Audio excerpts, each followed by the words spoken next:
നമസ്കാരം, news at 11:30 സ്വാഗതം.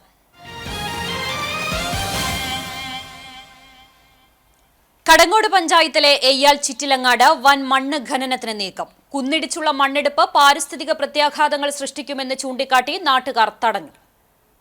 കടങ്ങോട് പഞ്ചായത്തിൽ 14-ാം വാർഡിലെ ചിറ്റിലങ്ങാട് കുന്നിലാണ് മണ്ണെടുപ്പ് ആരംഭിച്ചിട്ടുള്ളത്. പ്രതിഷേധവുമായി രംഗത്തെത്തിയ നാട്ടുകാർ മണ്ണെടുപ്പ് തടഞ്ഞു.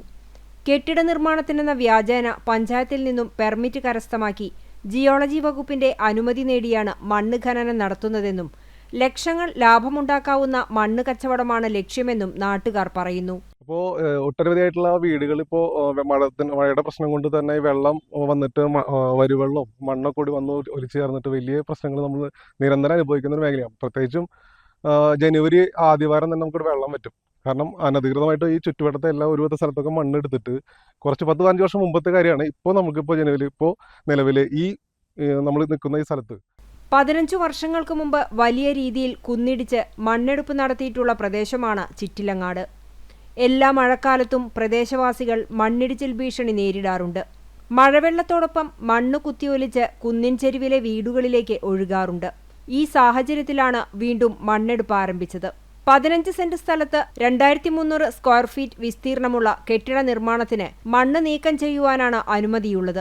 എന്നാൽ 35 സെന്റിലധികം വരുന്ന സ്ഥലത്ത് വൻ ഖനനം നടത്തിയ മണ്ണ് കടത്തുവാനാണ് ശ്രമമെന്നും ഭൂവുടമയ്ക്ക് പകരം മണ്ണ് മാഫിയ സംഘമാണ് ഖനനം നടത്തുന്നതെന്നും നാട്ടുകാർ ആരോപിക്കുന്നു. ഈ 15 സെന്റ് സ്ഥലത്ത് മണ്ണെടുക്കുമ്പോൾ അവർക്ക് കോടതി അനുവദിക്കുന്നത് ആകെ പറയുന്നത് എന്താ വെച്ചാൽ ഈ 2 ലക്ഷം രൂപയോളാണ് ഇവർ പെർമിറ്റ് ഫീസായിട്ട് അടയ്ക്കുന്നത്. ഇനിയിപ്പോൾ അഥവാ ഈ വീട് വെച്ചില്ലെങ്കിൽ കൂടി, ഒരു വർഷത്തിനകം വീട് വെച്ചില്ലെങ്കിൽ കൂടി അവർക്ക് ഇതിന് 5 മടങ്ങ് തിരിച്ചടച്ചാൽ ഇതിന്റെ കേസ് അവസാനിക്കുമെന്നാണ് പറയുന്നത്. പക്ഷേ ഇവർക്ക് അതിൽ ഏകദേശം 60-70 ലക്ഷം രൂപ മണ്ണുണ്ടാവും ഇതിനകത്ത്. അപ്പോൾ അതിൽ നിന്ന് 10 ലക്ഷം പോയാലും അവർക്ക് മണ്ണിന്റെ ബിസിനസ് തന്നെയാണ് ഉദ്ദേശിക്കുന്നത്. പെർമിറ്റിൽ പറയുന്ന കാലാവധിക്കുള്ളിൽ മണ്ണ് നീക്കം ചെയ്ത സ്ഥലത്ത് കെട്ടിടം പണിയണം. അല്ലെങ്കിൽ റോയൽറ്റിയായി കെട്ടിവെച്ച തുകയുടെ 5 മടങ്ങ് ഫൈനായി സർക്കാരിലേക്ക് അടയ്ക്കണം എന്നാണ് നിയമം. എന്നാൽ ഫൈൻ വരുന്ന തുകയുടെ 10 മടങ്ങ് മണ്ണ് കച്ചവടത്തിലൂടെ മാഫിയ സംഘങ്ങൾ ലാഭമുണ്ടാക്കുന്നുണ്ടെന്നും കൃത്യമായി പരിശോധന നടത്താതെ റവന്യൂ, ജിയോളജി വകുപ്പുകൾ തയ്യാറാകാത്തതാണ് മണ്ണുകൊള്ളയ്ക്ക് പ്രോത്സാഹനമാകുന്നതെന്നും നാട്ടുകാർ ആരോപിക്കുന്നു.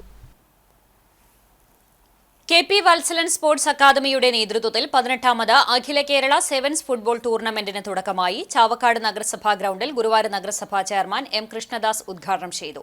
അബ്ബാസ് മാലിക്കുളം അധ്യക്ഷത വഹിച്ചു. KP Valsalan sports academy chairman NK Akbar MLA പതാക ഉയർത്തി. നഗരസഭാ chairperson Sheeja Prashanth, vice chairman KK Mubarak, TM Baburaj, KV Raveendran എന്നിവർ സംസാരിച്ചു. പ്രാദേശിക ടീമുകൾ അണിനിരുന്ന ആദ്യ മത്സരം നടന്നു. വിചാര കോഴിക്കുളങ്ങരയും ഓഫ് റോഡ് ബ്ലാങ്ങാടും ഏറ്റുമുട്ടി. പെനാൽറ്റി ഷൂട്ടൌട്ടിൽ ഓഫ് റോഡ് ബ്ലാങ്ങാട് ജേതാക്കളായി. അഖില കേരള ടീമുകളായ united FC Palakkad, rebels FC Edappal എന്നീ ടീമുകൾ ഉദ്ഘാടന മത്സരത്തിൽ ഏറ്റുമുട്ടി. പെനാൽറ്റി ഷൂട്ടൌട്ടിൽ യുണൈറ്റഡ് FC പാലക്കാട് ജേതാക്കളായി. സംസ്കാര സമ്പന്നമായ വിദ്യാർത്ഥികളെ വാർത്തെടുക്കുന്നതിൽ MSF മാതൃകാപരമായ പ്രവർത്തനമാണ് നടത്തുന്നതെന്ന് മുസ്ലിം ലീഗ് ജില്ലാ സെക്രട്ടറി KK ഹംസക്കുട്ടി പറഞ്ഞു. MSF പുന്നയൂർ പഞ്ചായത്ത് സമ്മേളനത്തോടനുബന്ധിച്ച് നടന്ന തലമുറ സംഗമം ഉദ്ഘാടനം ചെയ്ത് സംസാരിക്കുകയായിരുന്നു അദ്ദേഹം. Edakkazhiyur CS സൗദം K. അലി സാഹിബ് നഗറിൽ നടന്ന സംഗമത്തിൽ മുസ്ലിം യൂത്ത് ലീഗ് നിയോജക മണ്ഡലം സെക്രട്ടറി KB ബാദുഷ അധ്യക്ഷത വഹിച്ചു.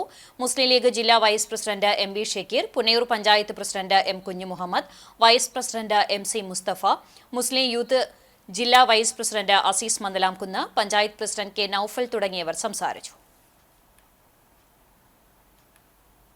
എരുമപ്പെട്ടി ഗവൺമെന്റ് ഹയർ സെക്കൻഡറി സ്കൂളിലേക്ക് 1998-99 ബാച്ച് വാട്ടർ പ്യൂരിഫയർ വാങ്ങുന്നതിനായി ഫണ്ട് നൽകി. സ്കൂളിൽ നടന്ന ബാച്ചിന്റെ സിൽവർ ജൂബിലി ആഘോഷത്തിലാണ് പ്രിൻസിപ്പാൾ ഷീബ ജോസ് ചെക്കിന്റെ മാതൃക ഏറ്റുവാങ്ങിയത്. KN നിഭേഷ് അധ്യക്ഷനായി. CM ജലീൽ, PB അനശ്വര, CM ജലീൽ, AU റസാഖ്, ഷൈജു തൈക്കാടൻ, സനോജ് കടങ്ങോട് എന്നിവർ സംസാരിച്ചു. പൂർവാധ്യാപകരായ AA Abdul Majeed, CA Muhammad Haneefa, Henry Kadangode, KC Chandrasekharan, M. Suresh, MS Govindankutty, OA Selina, KM Mary, TR Narayanan, MS Ramakrishnan എന്നിവരെ ചടങ്ങിൽ ആദരിച്ചു.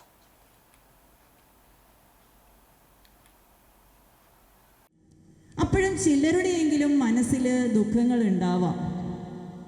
ഒരു നിമിഷമെങ്കിലും കടന്നു പോവാം. ഒരേ ബെഞ്ചിലിരുന്ന് പഠിച്ചവര് ചിലർ വലിയ പൊസിഷനിൽ എത്തിയിട്ടുണ്ടാവാം, ചിലർ എവിടെയും എത്തിയിട്ടില്ല. ഒരേ അധ്യാപകർ പഠിപ്പിച്ചവർ തന്നെ വലിയ പൊസിഷനിലെത്തിയവർ, ചെറിയ പൊസിഷനിലെത്തിയവർ, ഇനിയിപ്പോൾ മെഡിമിക്സിൻ്റെ പരസ്യം പോലെ അതെല്ലാം മറന്നേക്കും. അങ്ങനെ ഇനി നമ്മൾക്കുള്ളത് കൊണ്ട് നമ്മൾ സന്തോഷത്തോടുകൂടി, നമ്മുടെ ചിന്തഗതിയാണ് നമ്മുടെ സന്തോഷത്തെ തീരുമാനിക്കുന്നത്. അപ്പോൾ നമ്മളുള്ളത് കൊണ്ട് സംസ്കാര സാഹിതി തൃശൂർ ജില്ലാ കമ്മിറ്റി സുകുമാർ അഴീക്കോടിന്റെ 100ാം ജന്മദിനത്തോടനുബന്ധിച്ച് സമ്രാട്ട് ബുക്സിൽ അനുസ്മരണ യോഗം സംഘടിപ്പിച്ചു. ഡോക്ടർ പി സരസ്വതി അനുസ്മരണ യോഗം ഉദ്ഘാടനം ചെയ്തു. സംസ്കാര സാഹിതി ജില്ലാ ചെയർമാൻ ഗിന്നസ് സത്താർ ആദൂർ അധ്യക്ഷത വഹിച്ചു.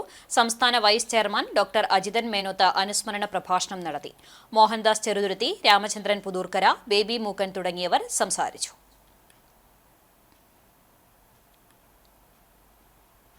ചരമം. തലക്കോട്ടുകര ആശാരി ശങ്കരൻ മകൻ രാഘവൻ നിര്യാതനായി. 89 വയസ്സായിരുന്നു. സംസ്കാരം നടന്നു. പരേതനായ സുബ്രഹ്മണ്യൻ, ഉണ്ണികൃഷ്ണൻ, പരേതനായ രവി, വിജയൻ, സുരേഷ് എന്നിവർ മക്കളാണ്.